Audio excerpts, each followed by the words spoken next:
So now in this video, let's revise acute myeloid leukemia. So the age is between 15 to 45 years and clinically it is non-specific. So there could be pallor, fatigue, increased infections, bleeding tendencies, hepatosplenomegaly, and usually there is no CNS testis or lymph node involvement. Okay. So it is non-specific and usually there is no CNS testis or lymph node involvement. Moving on to the specific clinical signs or symptoms. First, there is gum hyperplasia or gum bleeding. Okay. Then there is raised D-dimer due to disseminated intravascular coagulation. And there is evidence of chloroma or granulocytic sarcoma. It is basically a soft tissue involvement of AML. So it is called a chloroma or granulocytic sarcoma. So what are the risk factors? Chemicals and radiation exposure and genetic syndromes. Genetic syndromes such as Fanconi's anemia, Bloom syndrome and Down syndrome increase the risk of AML. Okay. Moving on to the FAB classification of acute myeloid leukemia. So AML M0 is myeloperoxidase negative. So it is there are undifferentiated cells. Okay. And then AML M1 is AML without maturation. M2 is with maturation. There is an 8:21 translocation. There is a chloroma seen. M3 it is pro-myelocytic leukemia. M4 myelomonocytic leukemia. M5 is monocytic leukemia. M5 is monocytic. M6 is erythro leukemia, and M7 is megakaryoblast leukemia.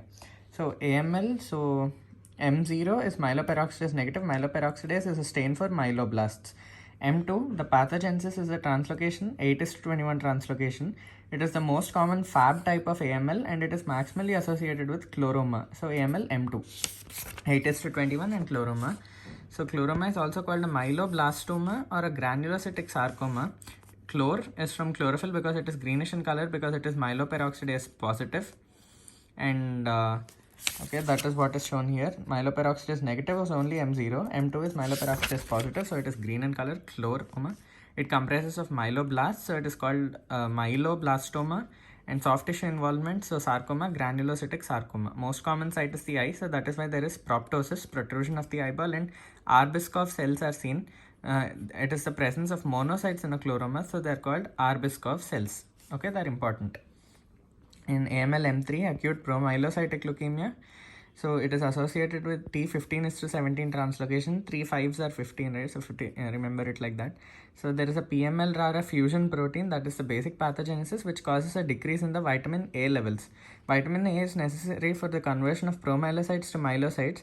So when this maturation or conversion does not occur, there is an increase in the number of promyelocytes in the blood, which results in acute promyelocytic leukemia, which is AML M3. So promyelocytes have plenty of granules in the cytoplasm and are usually hypergranular. They have azurophilic granules, and a hypogranular variant also exists, but we don't deal with that now. So few granules combine to form Auer rods, and when Auer rods form a crisscross pattern, they're called Faggot cells. So Auer rods and Faggot cells are the hallmarks of AML M3. So what are the major points of AML M3? So there is a T15:17 translocation, PML-RARA fusion protein, vitamin A levels decrease. So there's an increase in the number of promyelocytes, resulting in acute promyelocytic leukemia. There are Auer rods and Faggot cells. So granules contain thrombotic material, and breakage of granules causes its release. There's also disseminated intravascular coagulopathy, and the treatment of AML M3 is because there's a decrease in vitamin A levels, you give ATRA, which is all-trans retinoic acid. You also give arsenic trioxide. AML M3 has the best prognosis of all AML types. So AML M4 and M5, so myeloperoxidase is a stain for myeloblasts, so obviously MPO positive, and NSC is also positive because it is a stain for monoblasts. So M4 is myelomonocytic and M5 is monocytic, right? So yep, myelomonocytic and monocytic. So obviously NSC, which is a stain for monoblast, that will also be positive. So it is strongly associated with gum bleeding. M4, M5 strongly associated with gum bleeding, and AML M5 is the most common AML in infants. It is associated with skin involvement, so leukemia cutis. AML M6 is also called de-Guglielmo disease, de-Guglielmo disease, de-Guglielmo disease 6, de-Guglielmo disease, and it is diffuse pass positive. Remember only 2 points. De-Guglielmo disease, write G like this, right? 6, de-Guglielmo disease, and diffuse pass positive. And AML M7, it secretes PDFG, so platelet desired growth factor. So basically, there is myelofibrosis, so dry tap on bone marrow aspirate. It is associated with Down syndrome, CD41 positive, CD61 positive. budding cytoplasmic margins can be seen, and it is the least common type of AML. Okay, moving on to the WHO classification of AML. So the first class is AML with recurrent genetic abnormalities. So there is AML with T8:21 or RUN11 ETO fusion gene, RUNX1 ETO fusion gene, so AML M2. AML with T15:17 PML RARA fusion gene, so that is AML M3. AML with inversion of 16 or T16:16 translocation, CBFP or MYH11 fusion gene, 11 fusion gene, so that is AML M4, or, which has eosinophilia. AML with translocation 11QV, MLL fusion gene, and AML with normal cytogenetics and mutated NPM. Second one is AML therapy related. Third one is AML with MDS like features, and fourth one is AML not otherwise specified. So NOS, it includes all Fab types except APML, acute promyelocytic leukemia, or AML M3. Next, moving on to the lab diagnosis, obviously in the complete blood count, you see decrease in hemoglobin, decrease in TLC, decrease in platelets.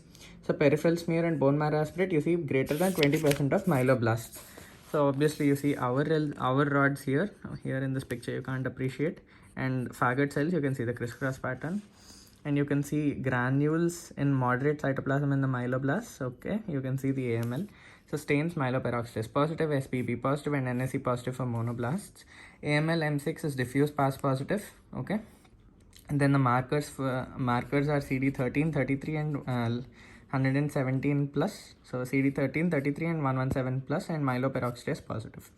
So diagnosis of AML can be made even if the blasts are less than 20% when there is translocation 8:21 as an M2, or translocation 15:17 in M3, or inversion 16. Moving on to the treatment, definitive treatment is stem cell transplantation, but for AML M3, you give ATRA plus arsenic trioxide.